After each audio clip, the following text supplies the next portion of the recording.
Amen. All right, I hope you grabbed a question sheet as you came in tonight. Again,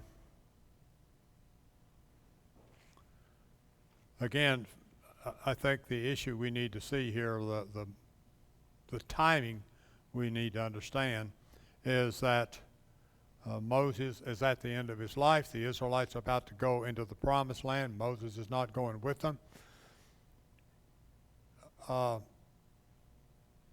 These are the last messages he's going to be giving to them. Not necessarily the last words, but it's not a deathbed utterance, but nevertheless he's saying to all the people words that are extremely important for them to hear and follow.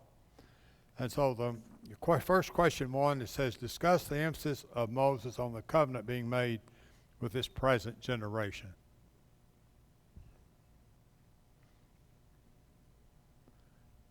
You look at that wording, and how does that jump out or pop out to you?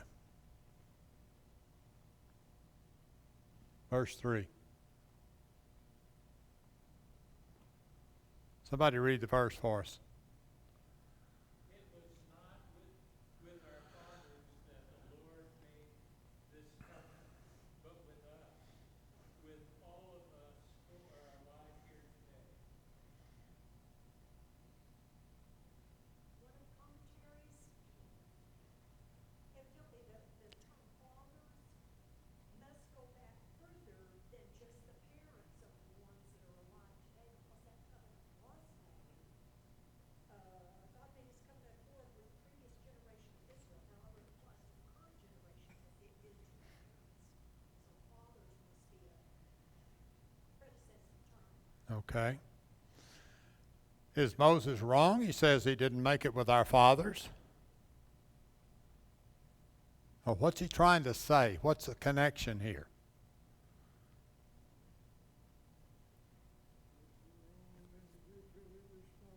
Yeah. He's trying to make it personal. Okay. Let's say, how long were we in the wilderness? 40 years. Likely there was somebody born shortly after they crossed the Red Sea, and here they are, 39 years old. And Moses is saying, God made the covenant with you. And you might be inclined to think, no, he made it with my daddy or my granddaddy. No. The relationship with God is always one generation. Somebody said this, maybe, I don't think I did, but I did use it. I don't think I was the first one. God has no grandchildren. What does that mean? Yeah. First generation. Now, you may like your grandchildren better than your children, but God doesn't have any grandchildren. He has first generation children. And that's because of why?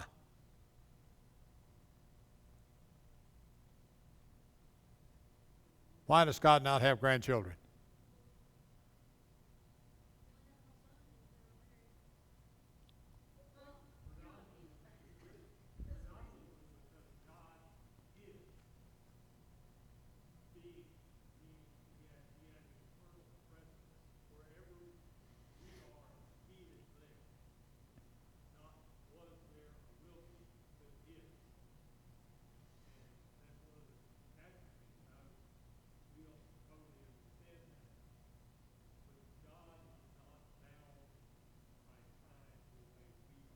Right.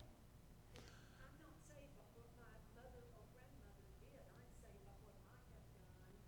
Yeah. They may have influenced me. Right. Your parents, your grandparents, your great-great-grandparents, you may have Christianity on both sides of your family for 100 generations. None of that counts.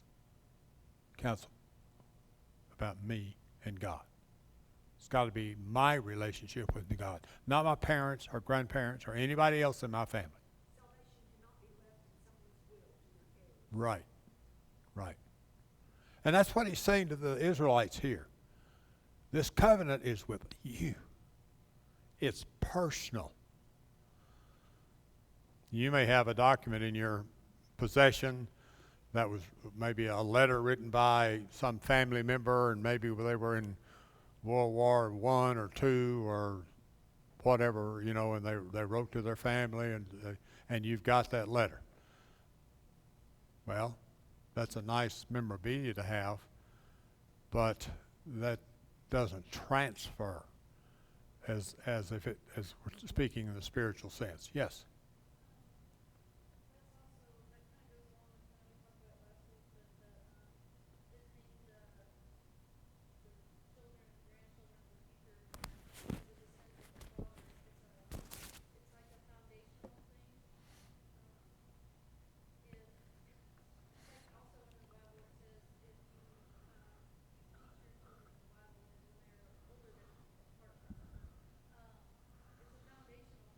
Mm-hmm.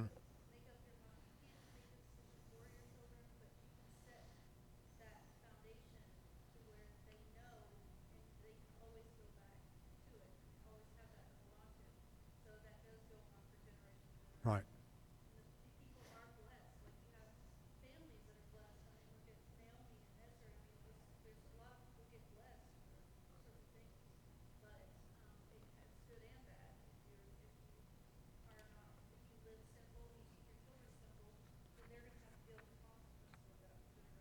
Yeah.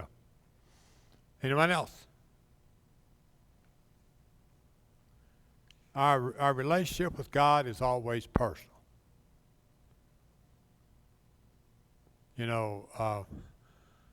Sometimes you talk to a husband and ask him about his religion or his faith. Or, well, my wife goes to church all the time.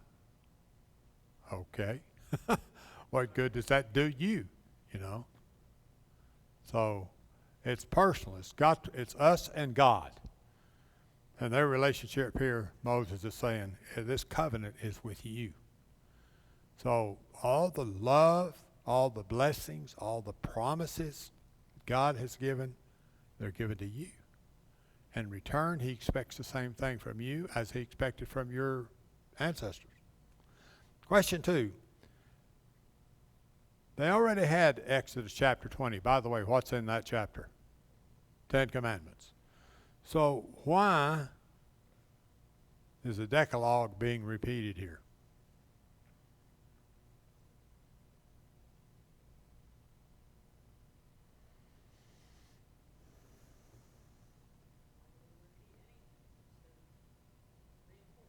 Yeah, to reinforce, to emphasize, to remind us.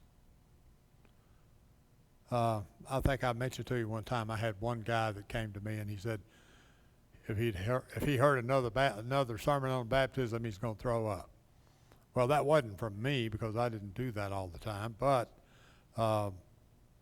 why is it necessary to repeat sermons and lessons on the plan of salvation? Yeah, and those who are there and have never heard, they need it. But even those of us who have heard it many times, sometimes need a reminder. Humanity learns through repetition. We learn through repetition. So if you're going to learn something that's going to make part of you, you repeat it. All right, good. Some people are more stubborn and it takes more power to get it into their soul. All right, yes.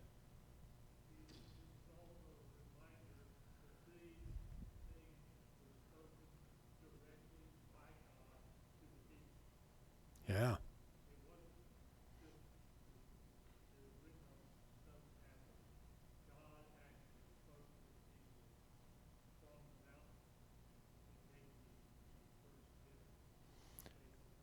Yeah. So again, this is personal. This is from God. This is not something they picked up. They didn't go to this nation and listen to their laws. Say, okay, well, we like this one. We'll take this one with us and go over here to somebody else. Oh, yeah, we like it. It's not a collection of rules they got from other places. These are from God. Anyone else?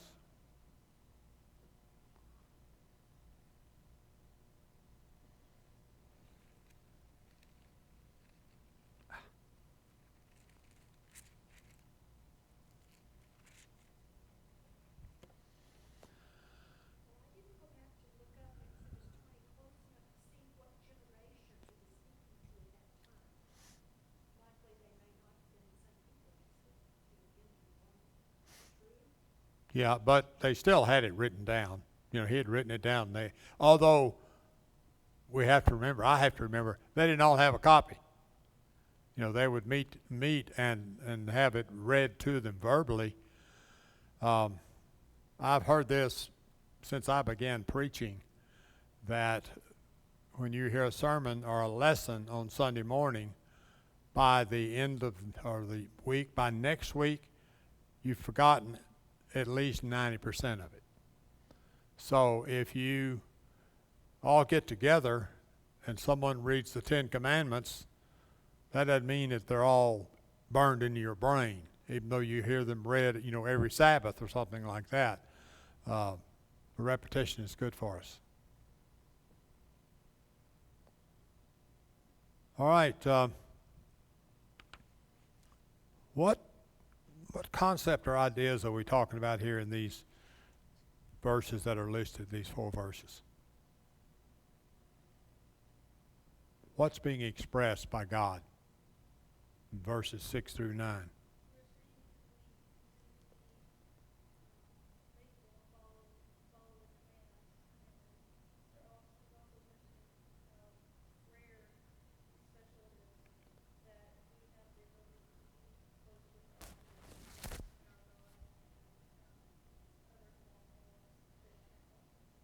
All right. Anyone else?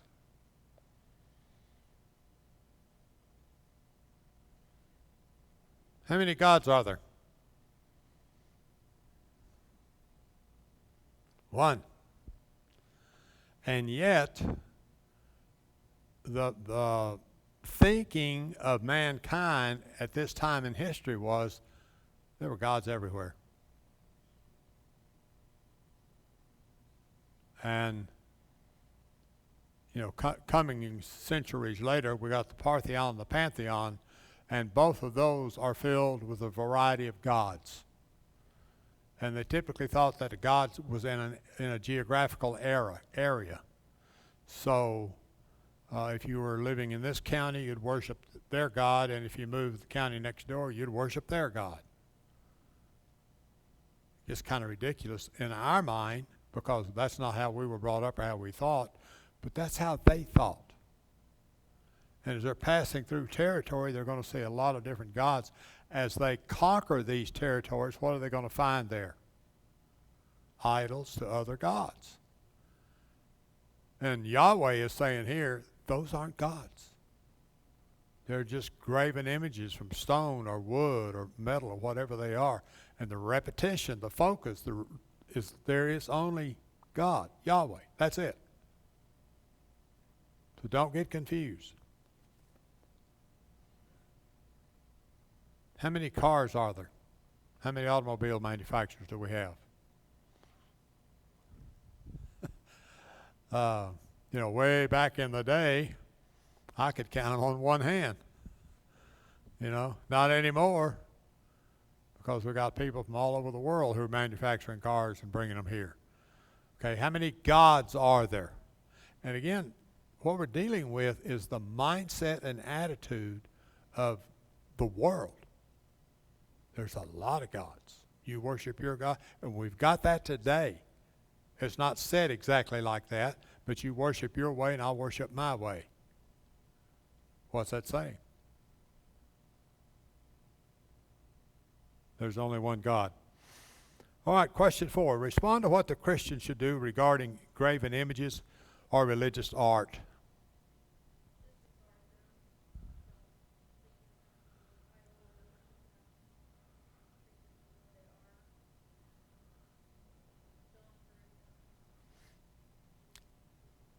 You know, one of our strengths as a brotherhood is we do not have a hierarchy with some potentate at the top of the pyramid telling the rest of us what to do. However, that also can be a weakness or a danger, because people can come up with some weird ideas and demand them.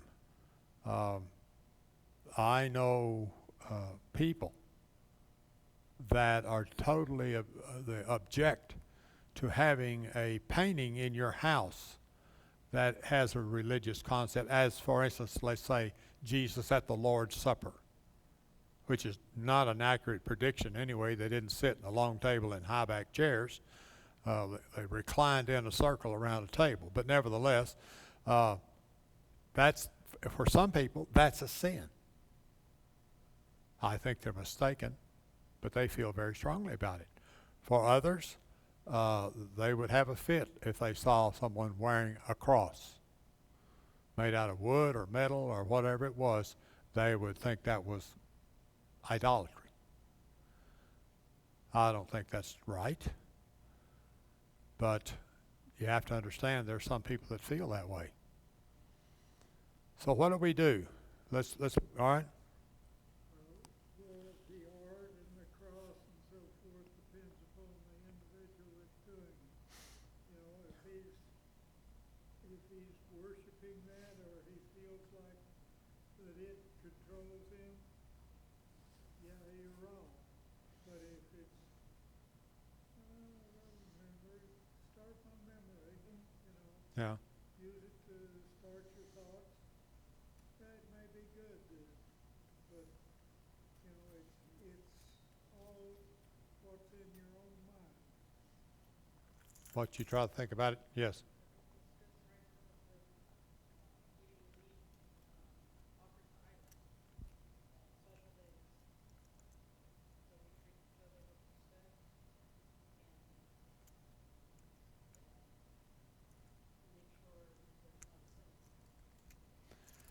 And that's the point there. We treat one another with respect and make sure that we're not engaged in sin. The problem is when somebody else comes up and tries to say, you're sinning because you got a cross necklace or, yeah. Anyone else? If they come up and say you're sinning, then they're judging, and they're wrong. Well, I agree with that on a couple of situations. I may have mentioned before that I had a preacher walk into my office one day, and he looked over my shoulder and he said, you need to throw that book away and get it out of here. And I said, what? Besides that, there was several books behind me in the bookshelf, and I didn't know which book he meant. And I think I told him, that's my recollection at least, I don't have a book in my library that I agree with 100% on everything except the scriptures. And some of them I don't like some of the translations. So why you ask me to throw one particular book away? It's because he was so agitated by that one particular book and what it taught. He disagreed with it, or something one thing that was said in it anyway. Yeah, we're going to have differences of opinion. Did I see a hand? Okay. Offer your thought on the Sabbath day and its impact on their society.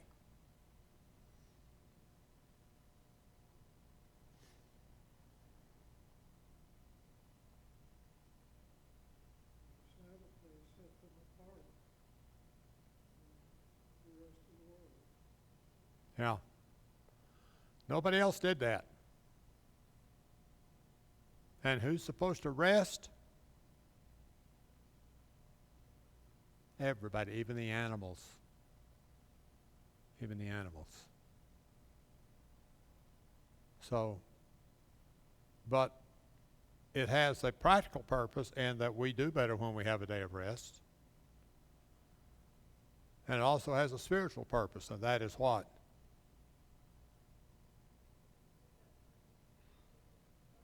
Yeah.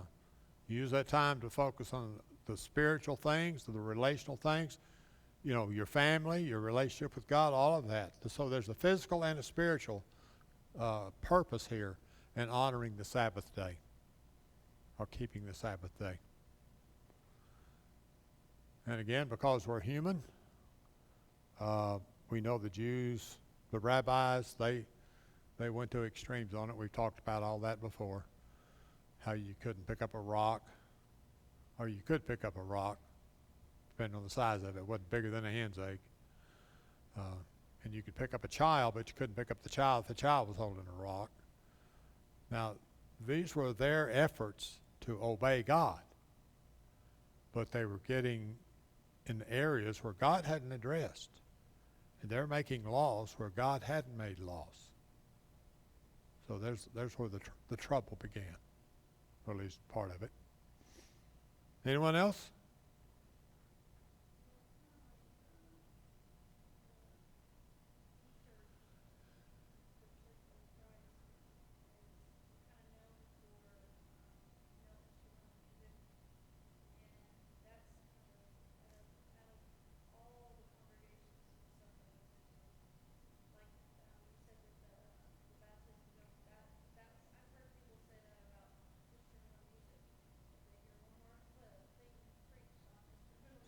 Yeah.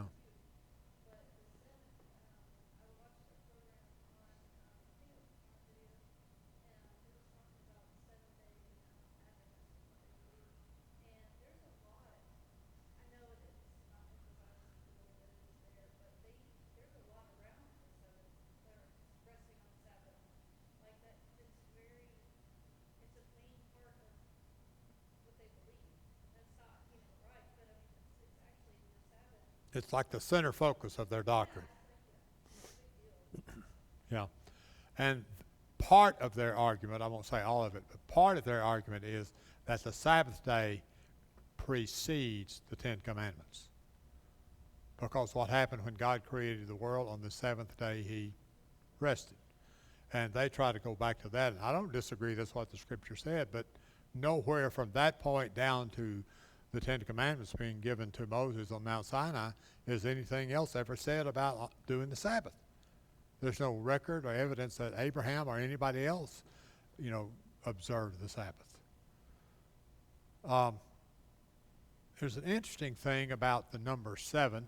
We know that the Jews in their thinking considered the number 7 to be a perfect number along with 10. But the number 7 gives us a week, what we call a week. And when you start looking at species, a lot of animals, eggs hatch in 21 days. Something else happens with animals in 14 days.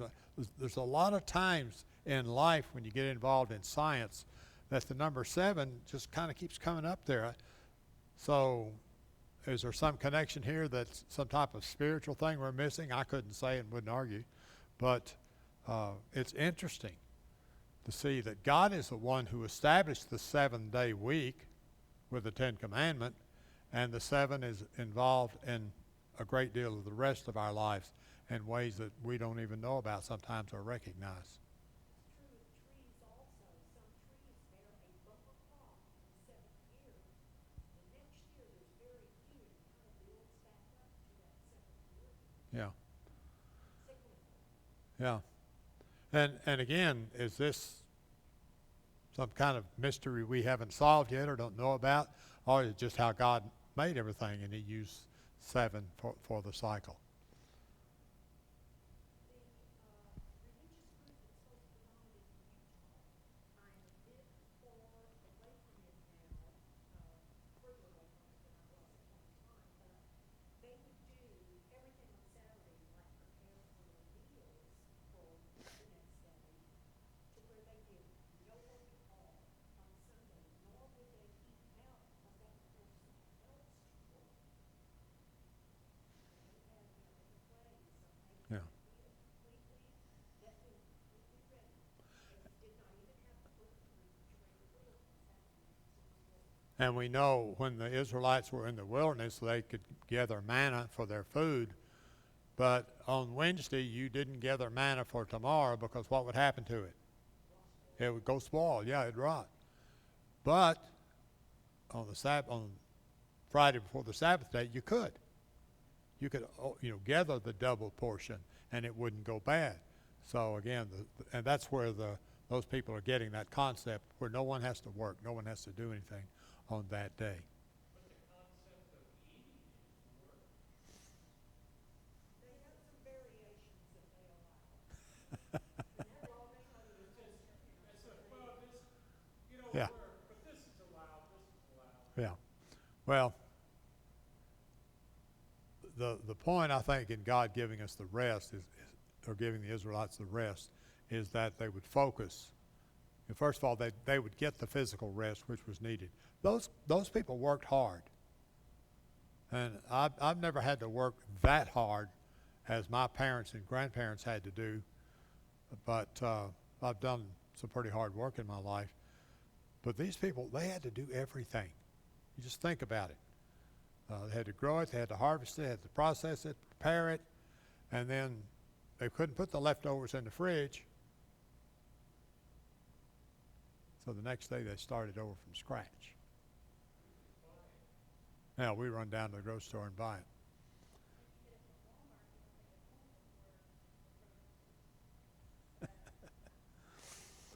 All right. All right, let's look at verse 27 and what is implied by this verse.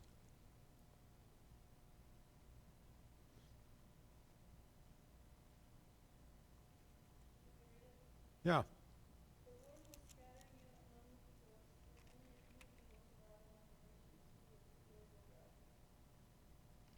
Are we still in chapter 5?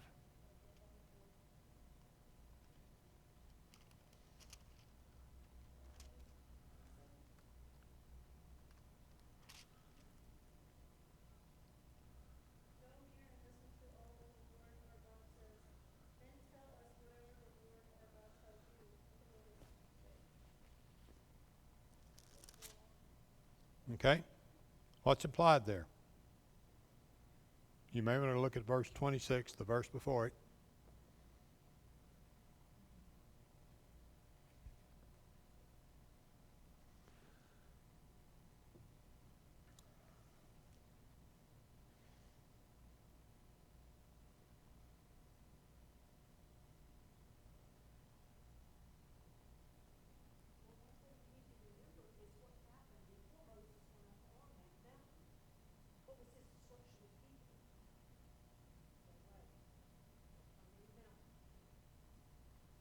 Yeah.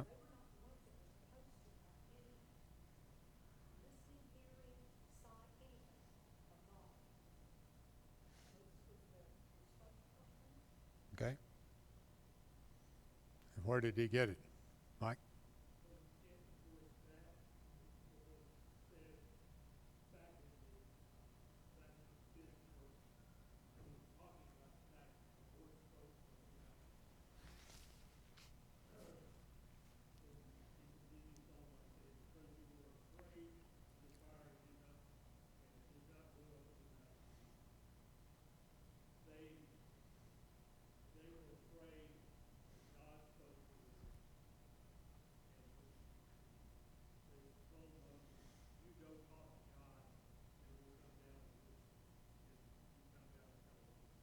Yeah.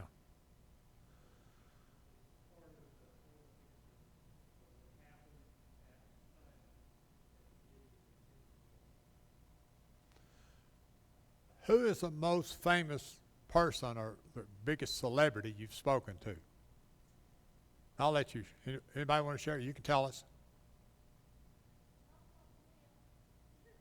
Who? Oh, okay. Okay. Anybody else? Tony who?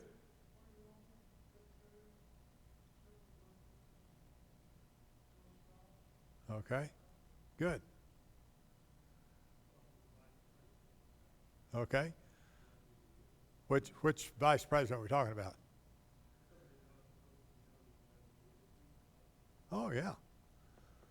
No Hubert. No Hovey.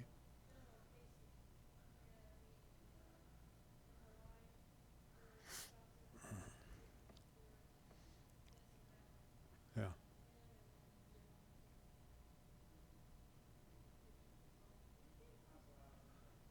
Well, now, let's just imagine for a moment that you've spoken to the most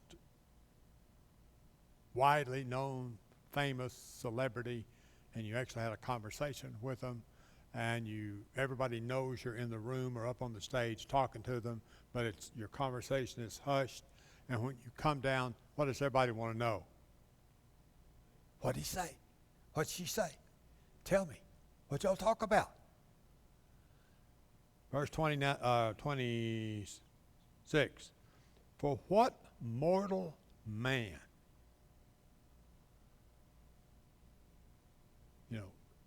We are not celebrities. We're low. But what mortal man has heard the voice of the living God? Living God, not a dead idol, but the living God. And again, going back to what was mentioned just a minute ago about up in verse 5 and previously before that, about your relationship is personal with you and God, your first generation. So go near and listen. If let's say that some important government official walked in here, stood up here and said, "Man, I'd like to speak to you folks. That I want you to know there's going to be a great calamity happening right here in El Paso. And here's what you need to do to prepare for it.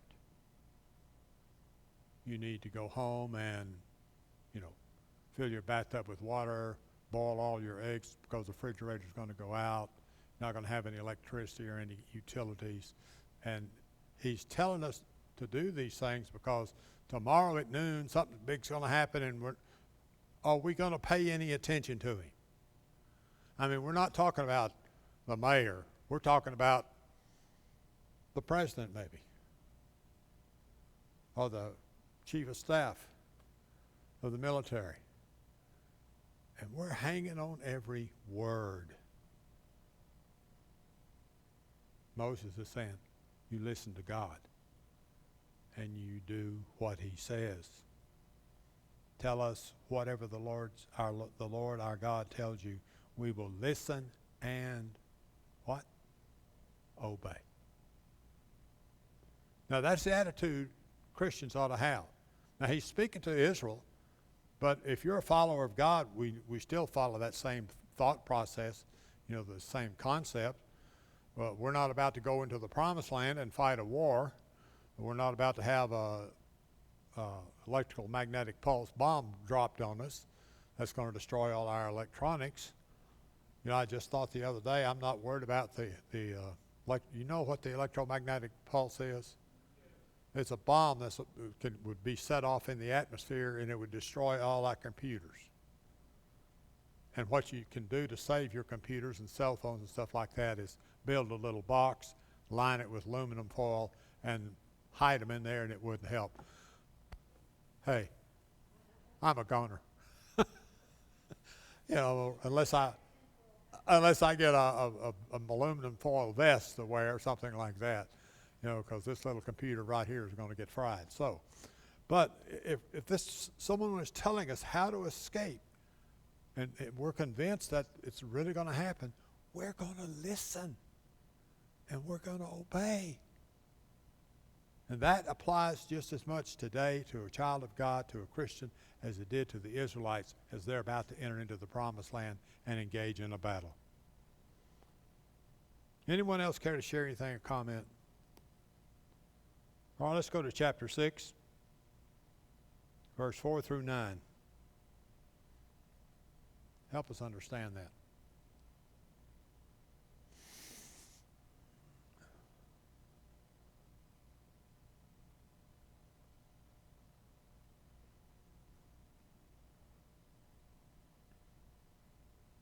First of all, does it sound familiar?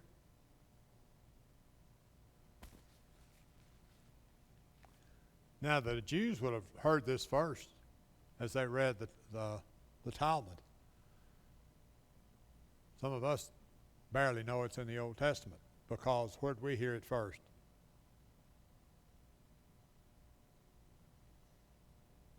Love the Lord your God with all your heart and all your soul and all your strength.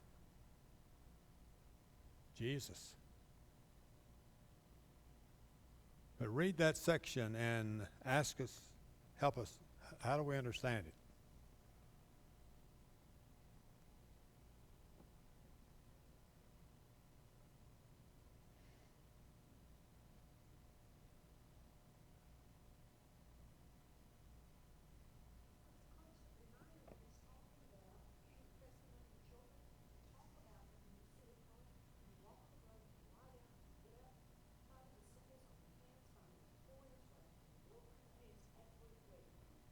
Yeah. I've mentioned before that when I first came to El Paso, I bought a house from a Jewish couple. And you know what they had on the doorpost for the front door? You ever been in a house of a Jewish family? Yeah, they've got the little scroll nailed to the door. So you know you walk up to a house and you see that on the front door.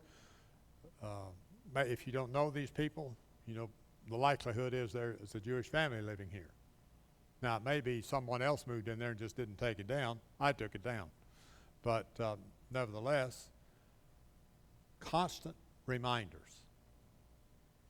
And this would be part of what I would use in addressing the idea about religious artwork. If it helps me, if it reminds me, uh, sometimes people have scripture that's painted or embroidered or photographed and framed and hang on their wall.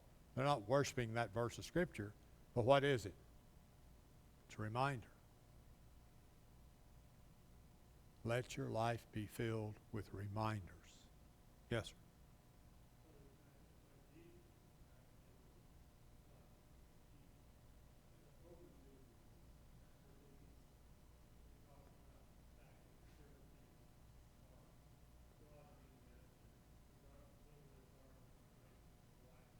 Yeah.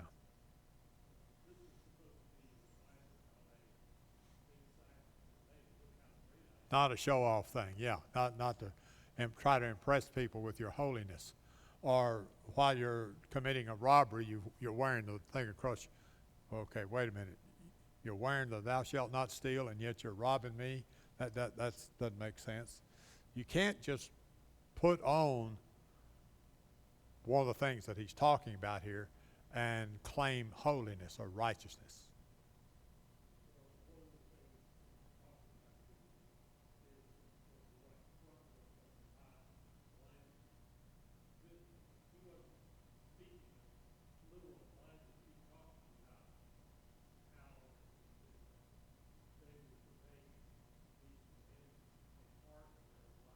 Mm-hmm.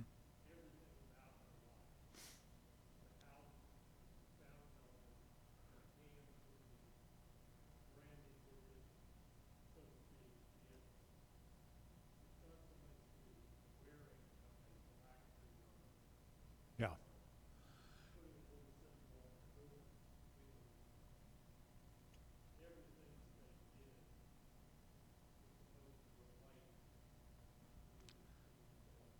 Yeah, because I'm not totally convinced this is to be taken literal. It may be metaphorical, and that you know you just have things in your life that remind you, and you're not a sinner if you don't do these things, but you need to have something that reminds you. And what better to remind you? Some people have a Bible laying on their coffee table or around in their house. Not they may not ever pick it up and read it, but the Bible is there to sort of remind them maybe that they serve God. I don't know. Anybody else? What's our next question?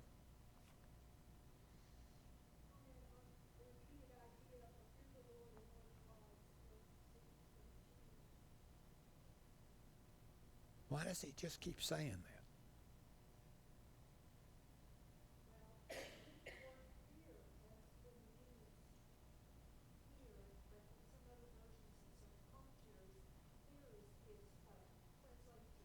Respect.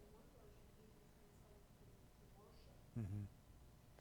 Yeah, I think fear is an unfortunate translation because when we think of fear, we think of being terrified.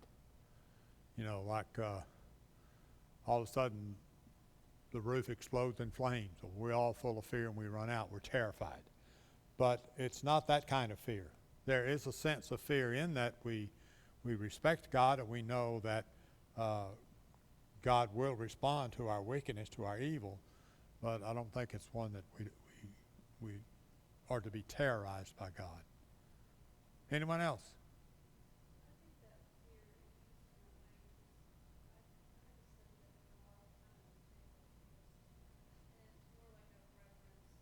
No.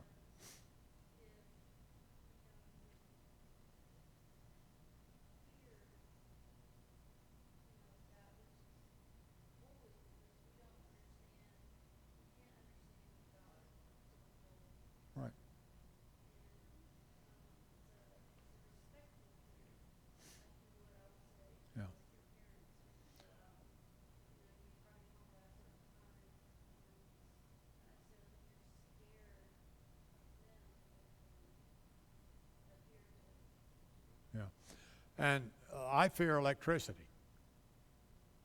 Meaning what? Yeah. And it doesn't mean I think it's going to jump out of the socket and hit me, but it means that when I take that socket off and start playing with those wires, I'm very, very careful. Mike?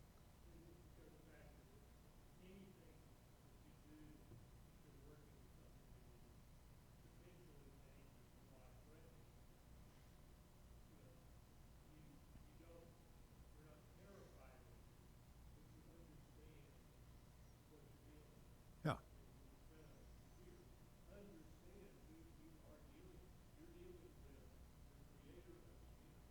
Yeah.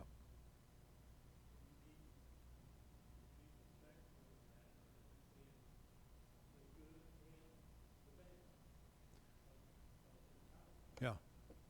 So you've got that respect for God like we respect other things. Fear to an extent, but respect for the danger. Do you ever try to take a bone away from your pet dog? A bone away from your pet dog? Yeah. You got to be real careful, don't you? I mean, that dog loves you and he loves to play and jump and run, but you start taking that bone away and you might get bit. So here's a dog that its natural instinct is to protect its food. So you have a fear for that, of being bitten. Dog doesn't hate you, you don't hate the dog. It's just life. So the word fear here, better understood with the word respect, I believe. All right, anyone else?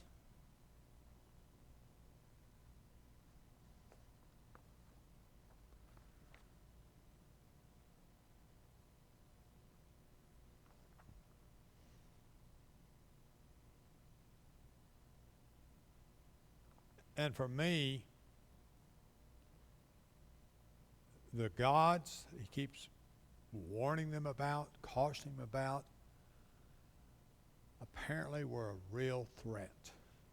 The gods weren't a threat, but it was a threat for the people to go worship those gods. Because we know idol worship invariably involves some parts of life to an extreme. It typically involved promiscuity, fornication, gluttony. Sometimes they killed, depending on the idol, sometimes they killed humans as a part of their worship cycle. I don't know how that would be appealing unless you could pick who you were going to kill. But God says, don't mess with any of that stuff. You fear, respect, follow Yahweh God. You're going to be drawn to the others by some people or perhaps your own lust, but don't do it. Verses 20 through 25. What stands out to you there? Sure.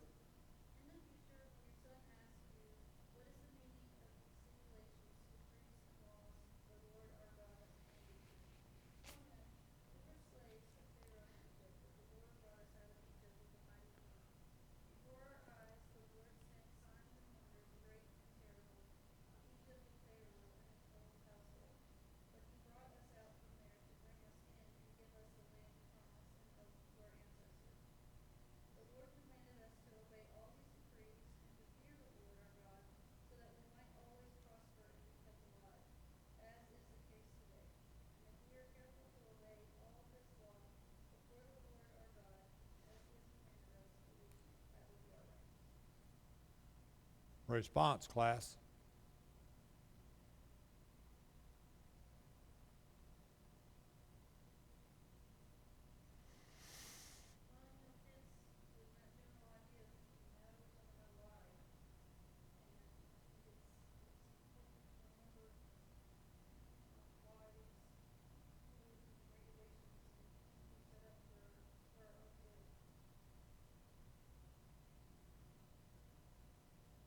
All right, Mike?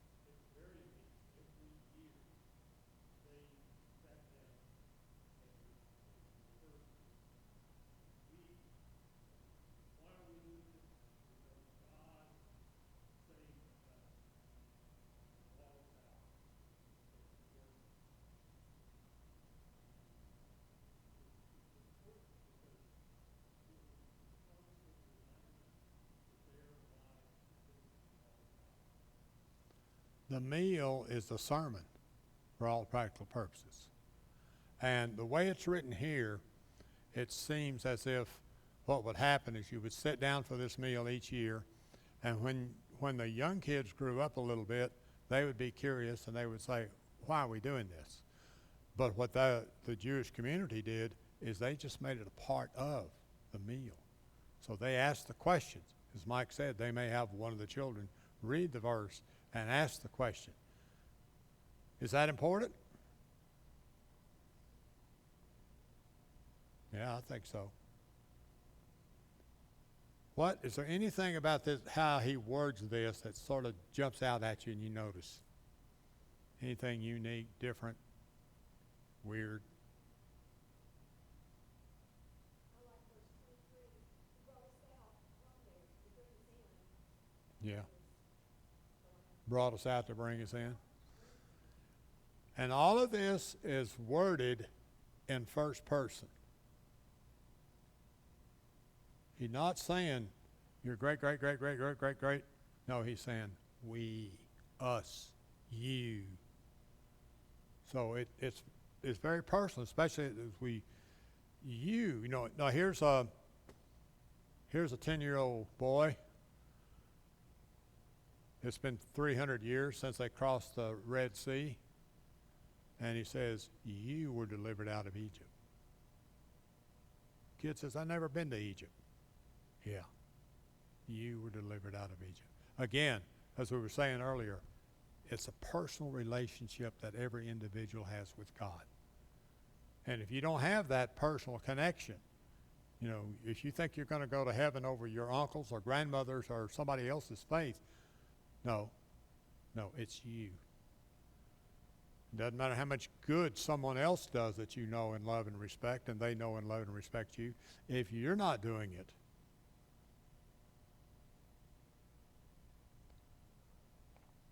first person. Comment on the, we did that already. Explain the relationship Israel was to have with the other nations. We're looking at chapter 7 now.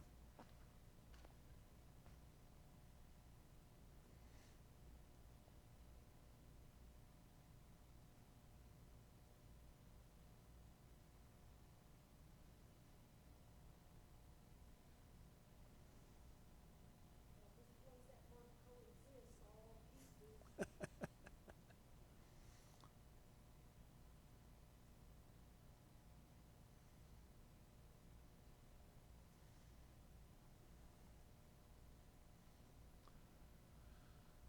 All right, first of all, we know from other passages that God is throwing these people out of their land because of why?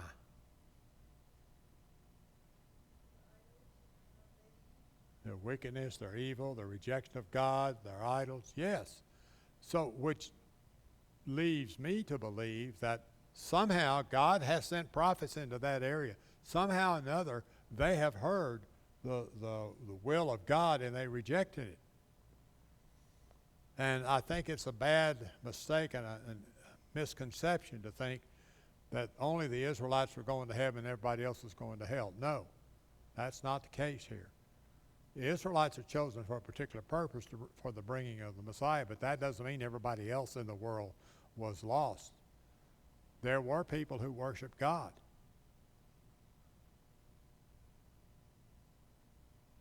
But these people are being thrown out because of their evil. And also because of their evil, what does he say about what you're supposed to not do?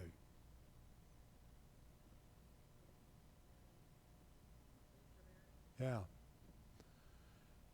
Paul mentions about something in this area, but he doesn't make it a rule in the New Testament.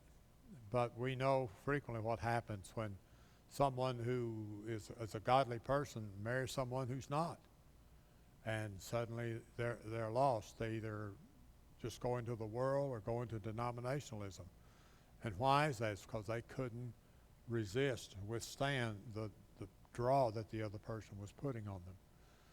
So he's warning them. Now this has two things. First of all, the evil that would be in the world, and then their temptation to be drawn into the evil. Secondly, what is the purpose of the Israelite nation? Show the bringing of the Messiah.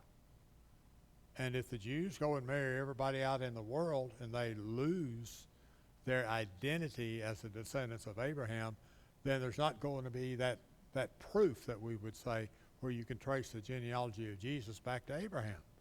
Not going to be there. So there's two sides to this. First of all, the potential loss of your own soul, of your being separated from God, and then the destruction of the lineage of the Messiah.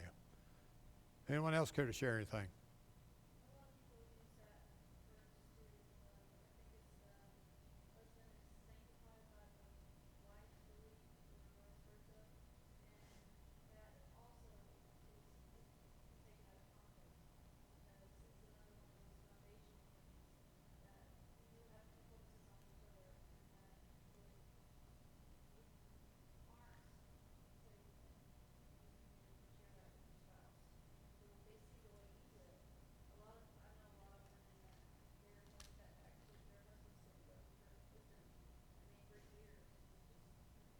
Yeah.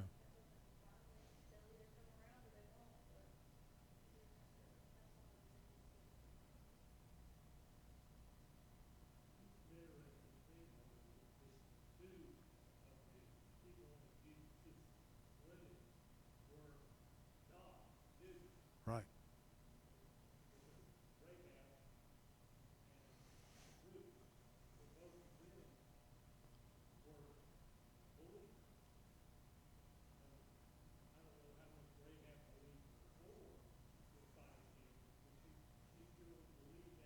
Yeah.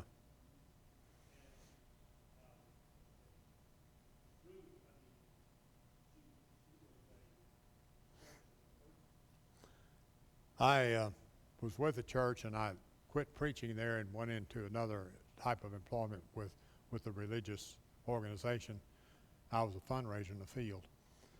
And one of the members of the church I'd just been preaching for called me one day and said, our new preacher has refused to marry my daughter and her husband. Would you consider it? And I said, yeah, I'll do the ceremony. Because the new preacher who had come in would not marry a Christian to a non-Christian. He would not perform the ceremony. For him, that was a violation. However, earlier in my life, I had a man who had been an elder. He wasn't at that time I got there. And he thought the way to evangelize the world was to have your children go out and marry non-Christians. He had had 2 daughters, and they had both married men who were now deacons in the church. And today, one of them is an elder. So here's these extremes that we get into sometimes, and we make problems for us, for ourselves and for other people. I think what Moses and God is doing here is warning them. And it's, even though he said this, we have evidence that they, on occasion, did marry people who were not Jewish. So it's not like it's a hell and damnation rule or a law from God.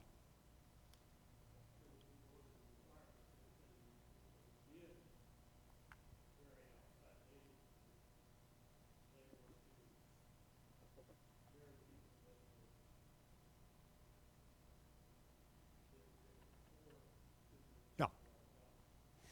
Yeah.